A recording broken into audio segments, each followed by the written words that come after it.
my name is HAPruitt, and in this video I'm going to do something a little different. This channel I usually do author things, but in this video I am going to talk about my birth story. And before you roll your eyes and I don't care about your birth story, the first part of this video I'm going to summarize it really briefly and just this channel, I started it because I wanted to tell the amazing things God does. And so that's what I'm going to focus on in the first part of this video. And so if you just want encouragement, if you just want motivation for life, if you just want to see hard times really do matter, they're not just pointless, listen to the first part of this video, and then you can like and comment and subscribe to my channel, and enjoy my other author-y kind of things with Anna Thalian, my fantasy books. But if you're here because you maybe are pregnant, maybe getting close to delivery, maybe wanting to get pregnant and not sure about everything, or just curious about what's it like to have a baby, then continue to watch the second half of this video and I will go into more detail of what it was like to give birth. Everybody's delivery and how they give birth is different, but I just wanted to tell you about my birth story because it is a positive one, it's encouraging, and I wanted to help other people because I didn't know what happened when you had a baby. And so, you can read books, but it's so helpful to listen to people just talk about what happened to them. And so that's what I want to do in this video. First, encouraging, motivating, summarize my story, and then I'll tell you when I switch. So if you want to hop off then, you can hop off then. But that's what I'm going to do. The quick summary of my birth story, it was very fast. It went by in 6 hours, and that might sound like a long time, but usually the labor and delivery takes, people were telling me 18 hours is normal, 2 days is normal, and so 6 hours from start to finish is very, very fast. So when I started, I went really fast, and it went so fast that it just didn't have any time for much of anything to happen except what absolutely needed to happen with my body and him coming out to happen. So it was about as smooth and perfect as possible. And that's pretty amazing because during pregnancy I was really, really, really, really nervous about delivery. It's just a scary thing. It's a really scary thing. And so I prayed a lot just that God would make it as smooth and as perfect as possible. And he did.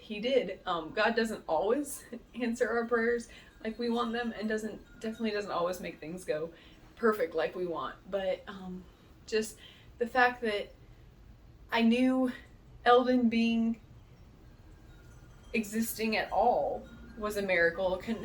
My husband and I couldn't have kids. We've been married 11 years and no sign of a kid. And so just the fact that I was pregnant with him at all was a miracle. And so I figured, why not pray that, because labor is not easy and not smooth, and over and over I heard that it never goes like you want it to.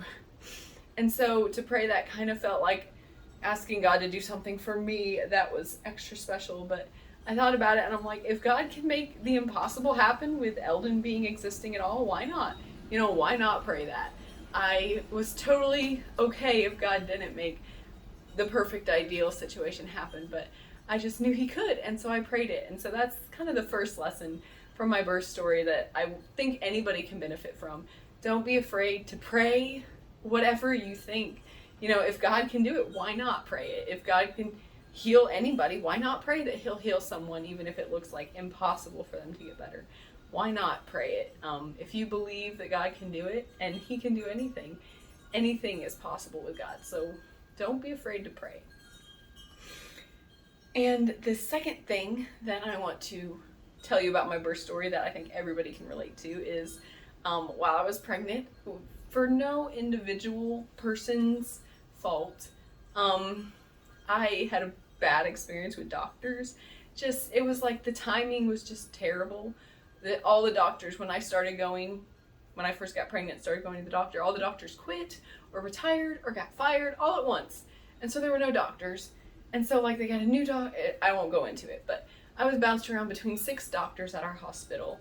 And it was just annoying and frustrating, and nobody knew my name. Nobody knew what week I was at. It was just frustrating. And so I just I looked for anything I could find to tell me about pregnancy because I'm not a very trusting person. I didn't trust any of the doctors to tell me anything. They didn't even know my name. Why would I trust them? Um, they were fine people. It's just the situation. But anyway, so I reached out to like moms and to books and to apps and to YouTube videos, and I just went through all these things. And I remember one of the YouTube videos, Bridget Taylor, if you're pregnant, look her up and watch her videos. She's very informative and very helpful. But I watched one of her videos, and in one of her videos she said that labor, when it hits you and the contractions hit you, they're very intense. But it's kind of like a wave hitting you, and it very much was. That's how her description was, how I knew I was like actually in labor and not just crazy.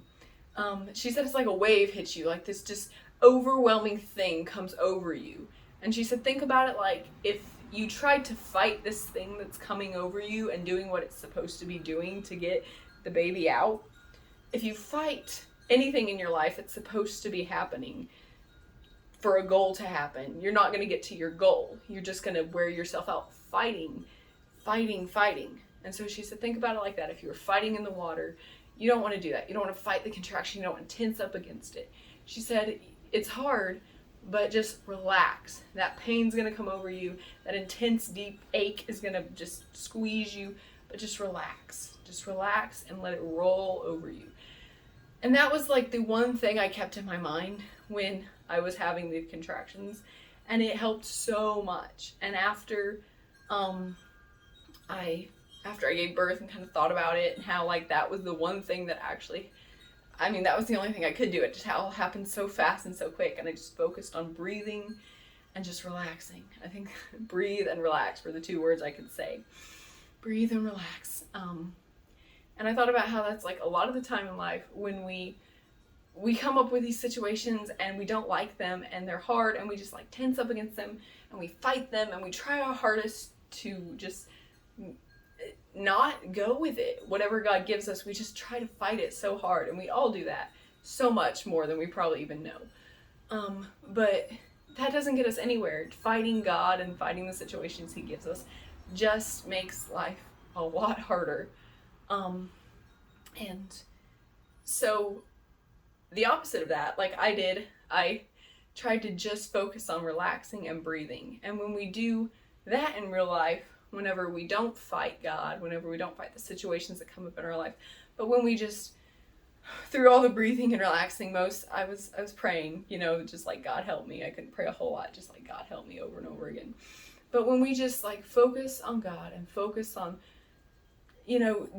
whatever He brings, just going through it with Him, then we can make it through. And that's how I made it through. Like, I progressed way too quickly to have any medication, any kind of epidural, any kind of like outside help. It was all my body and the nurses and the doctor saying, do this. And I was like, okay. And me focusing on my breathing and just letting it happen, just going with it. And when we do that in real life with anything, focus on God, just go with it. Just let Him do what He needs to do. The end result is going to come, and we're going to make it through it. May be really tired and really achy and have some scars and bumps and bruises at the end, but we're going to make it through if we let God do what God wants to do. So those are the two lessons that I want to tell everybody from my birth story, because it was just so amazing and so wonderful how just praying and letting God do what God wanted to do made it such an amazing experience. So if you just wanted to stay tuned for that part, this is where please comment and please like and please share this video with others. And if you want to hear the details of birth story and are curious about what happens during birth, then please continue to watch. Alright, so my birth story, I want to start a few days before. So it's common a few days before you give birth to just, I'm not exactly sure all the science and all the technical things, but just like to feel weird and to feel like something's different, like you're achy and you have a lot of pains through pregnancy. But I think it was the 3 days before I gave birth. Okay, I gave birth on Tuesday, and so it was like the Saturday and the Sunday I felt really weird, and that's normal, and that's like a sign of getting ready to go into labor. Like my Braxton Hicks contractions, like my abdomen, I'm pointing to my abdomen, like my abdomen up and down the side of it would like tense up, but it would be like just a tensing. Sometimes I thought it was him just like tensing his back and rolling his back out because my stomach would bulge.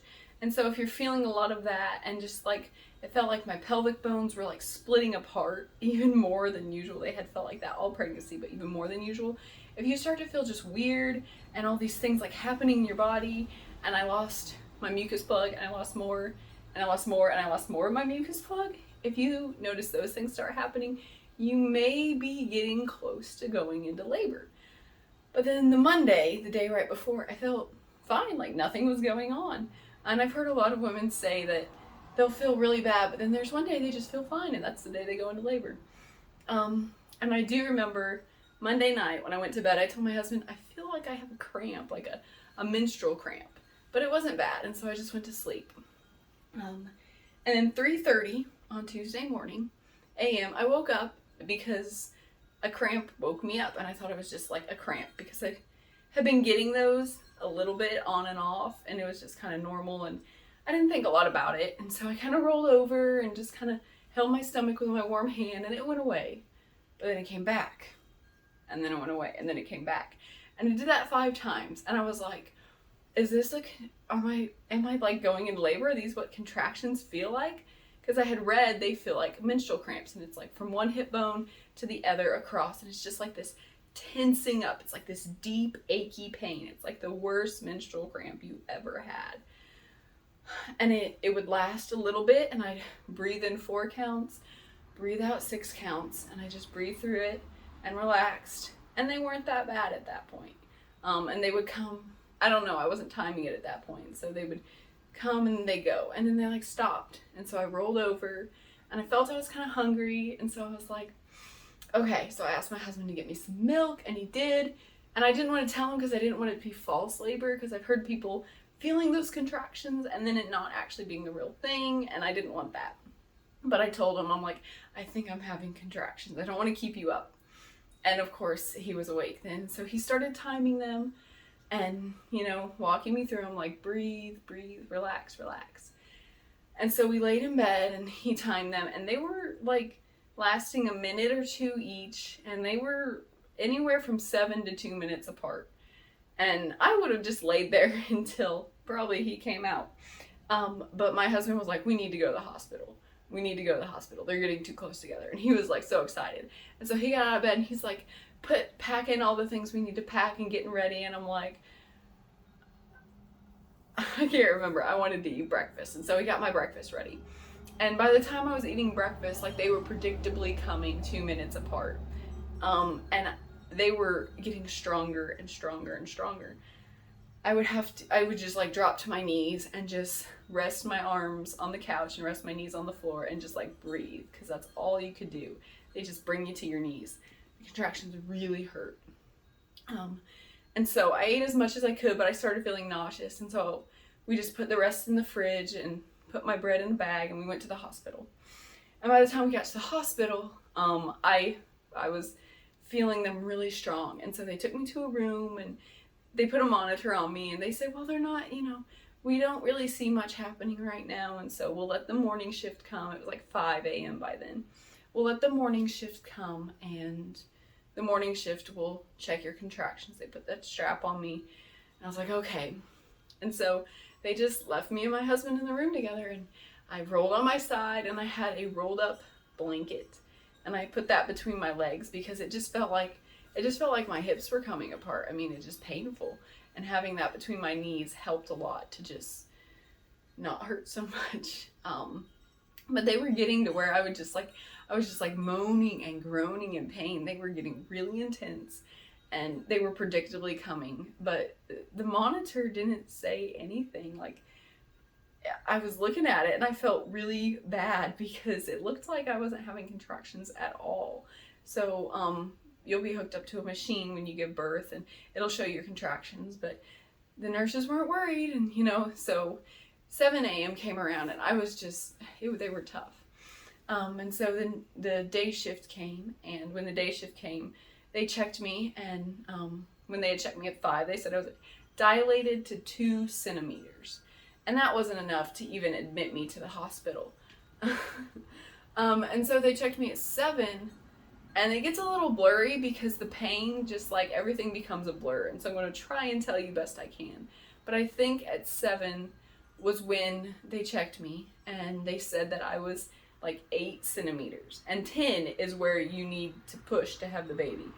And they went into panic mode. Like, the nurses were like coming in and getting stuff, and my husband told me later, like, they're calling the doctor and they're hooking me up to IVs and all this stuff. Like, they could barely get things done because they knew I was progressing so quickly, and they hadn't realized it at all. And so later they also told me that even if I had wanted an epidural, even if I had wanted medication, there was no time for that. They barely got if you have strep B, you have to get an antibiotic, so he doesn't get it when he comes out. They barely got that in me. Like, it was tight. They barely got anything done before. Then I heard the nurse, I remember hearing the nurse tell me, you gotta tell me how you're feeling. You gotta let us know if you're needing to push. And I did. It changes from like this menstrual cramp, when you go from the phase of labor to delivery, 2 different phases.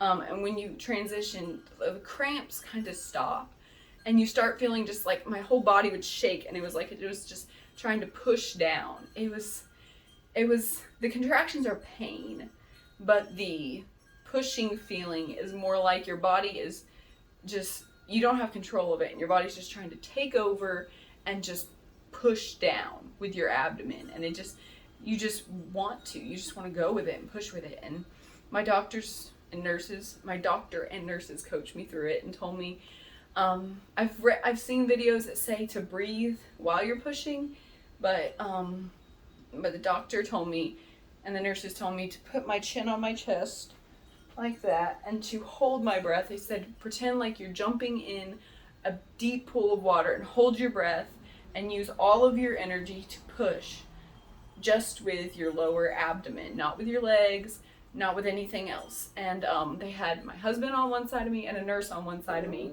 and they would hold, and they held up my legs, kind of like if I was sitting in a chair, but I was laying back on my back.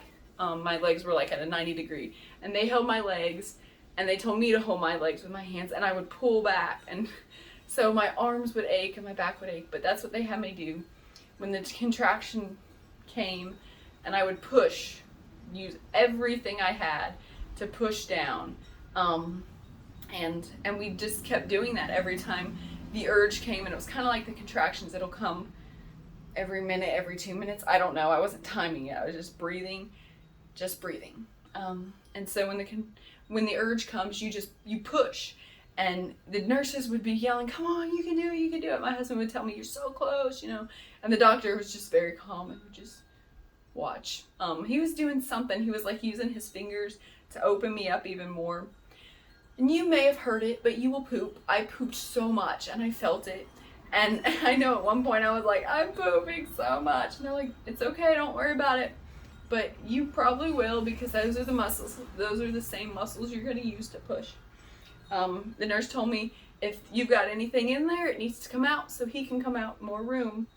And it felt like my bottom was going to explode at one point. It felt like my bottom was being ripped open. So you'll probably feel that. But I was getting really tired, because I think I pushed for like half an hour.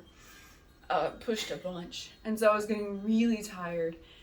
And I was just like, I can't do this. I was in my head, because like you can't talk. I was just thinking, I can't do this. But then my husband kept telling me, you're so close. I'm so proud of you. And the nurse took my hand and put it down, and she had me feel the top of his head. And when I felt that, it was I just got this renewed energy. They kept telling me they could see him. They could almost see his ears, And so, if you need some motivation, ask them, can I feel him? Do you see him? And that will give you great motivation. And when he started coming, I could feel it. And it felt like this great pressure against your vaginal walls. And it's weird, but it's less pain and more just such an immense amount of pressure you feel. It's just so much pressure. You feel like you're gonna explode.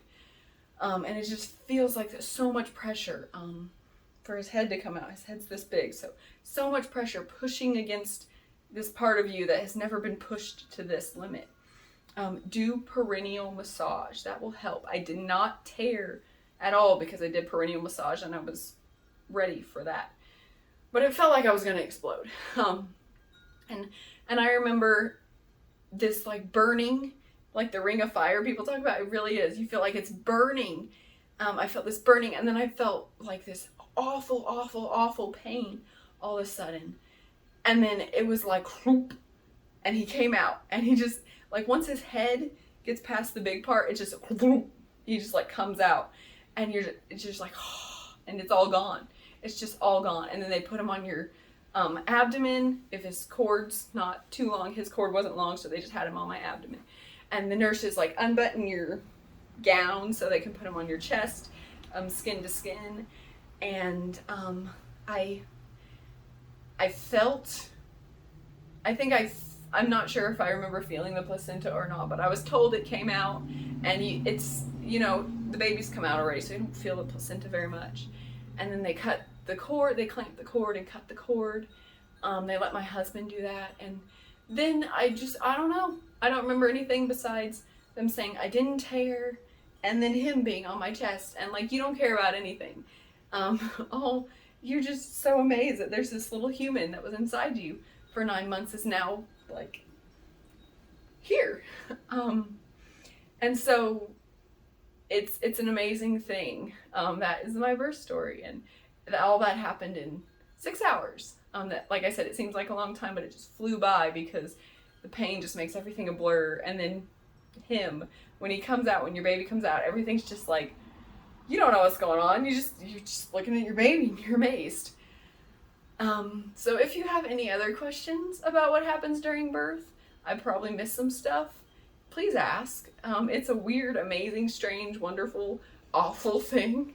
And so please ask any questions you have, or if I mentioned something and you're like, can you tell me more about that? Please ask. The way to prepare for birth, the two things that prepared me the most were three. Perineal massage. Look it up. Do it. No matter what stage you are, it's time to do it. Well, you can do it too early. If you're 30 weeks or more, do it. The perineal massage, praying and just getting like mentally ready. And what Miss Bridget Taylor told me, how in her video, to just let it happen. Like, don't fight it and breathe through it, and just, because your body, that pain, it's your muscles contracting the uterus to kind of like move your baby down. And so it needs to happen. It's not like you should fight it and tense against it. It needs to happen. So let it happen. And it's going to happen. God's going to take care of you. God made your body to have a baby. If he put a baby in there, he made your body to have a baby. And so just let it happen. Again, if you have any questions, please ask. If you have any comments, please leave them. Please share this video. Please like this video. And I'm just grateful that you watched to this point. Thank you for watching. Bye. Can you say bye? He's such a good baby. Hello, my name is HAPruitt, and I am so not used to saying different things that, what was I gonna say?